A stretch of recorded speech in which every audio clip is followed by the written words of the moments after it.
أنا زهقان ومكتئب وجاي أقعد معاكِ شوية، تعرفي تفرفشيني؟ قُلت له طبعًا أفرفشك، وفرفشته. ابتسامتها ما بتفارقش وشها وايديها تتلف في حرير من اكلاتها اللي ملهاش مثيل، حلو تلاقي وحادق تلاقي وميكسات واكلات المطاعم اللي بفلوس كتير تلاقي برضه. قدرت تثبت نفسها على ساحه السوشيال ميديا وفتحت محل جزاره في ارقى مكان في مصر. حكايه الشيف ساره سمير ام ضحكه جنان، ازاي خزنت الخوخ وايه علاقه حلمها بصدى البلد، كل ده واكتر هنعرفه مع بعض في الفيديو ده.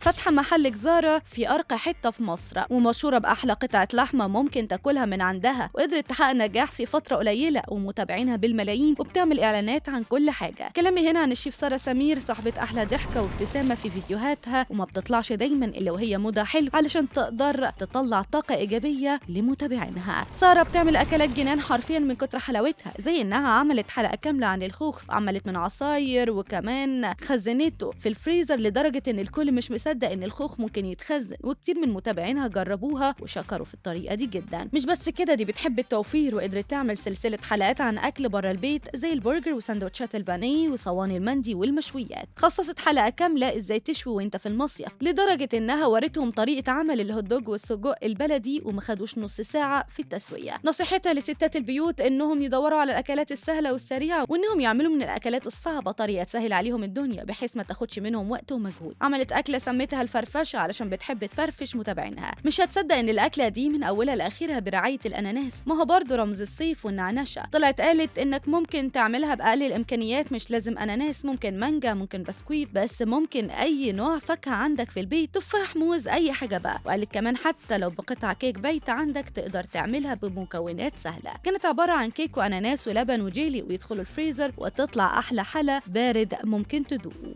ساره بتحب المطبخ من وهي صغيره ونفسها تكون من اشهر شيفات مصر والوطن العربي كله، وده اتحقق فعلا ومتابعينها بالملايين. قدرت في وقت قصير تثبت نفسها على ارض الواقع وفتحت محل جزاره في ارقى حته في مصر في جاردينيا، لدرجه متابعينها بيطلبوا منها انها تعمل فروع عندهم في المحافظات بتاعتهم من كتر ما زباينها بيشكروا في محل الجزاره اللي مسمياه باسمها. الشيف ساره كانت بتعمل وصفات وخلطات على قد الايد، وكان متابعينها اهلها واصحابها. واحده واحده الموضوع كبر وبقى الناس تستناها لحد ما قدرت تفتح بيج خاص بيها، ولحد ما بقت تجيب في الفيديو الواحد 3 و4 مليون. من هنا اتفتحت في وشها طاقة القدر واللي غيرت مسار حياتها 180 درجة، وبقت من أشهر شيفات مصر والوطن العربي، وبقى دخلت مجال الميديا والإعلام، وبقى ليها برنامج مخصوص اسمه مطبخ البلد على قناة صدى البلد. مش بس كده، ده الإعلانات بتجري وراها وما فيش منتج ما بتعلنش عنه، سمنة وزيت، وكمان في إعلانات عن المنتجات اللي هي زي الحلل والأجهزة الكهربائية زي الإير فراير، البلندر. بتحب تكون صادقة مع متابعينها، يعني بتقول تجربتها بالكامل بحيث ما تخدعش حد، لأن أهم حاجة عندها. سارة سمير نموذج للست الناجحة والشاطرة واللي قدرت تعمل أكتر من حاجة في نفس الوقت، مشروع خاص بيها وبيجي بتاعتها وبرنامج ليها. هي تستاهل النجاح اللي هي فيه. يا ترى أنت من متابعين سارة ولا لا؟ جربتوا أكلاتها ولا لا؟ شاركوني برأيكم في التعليقات.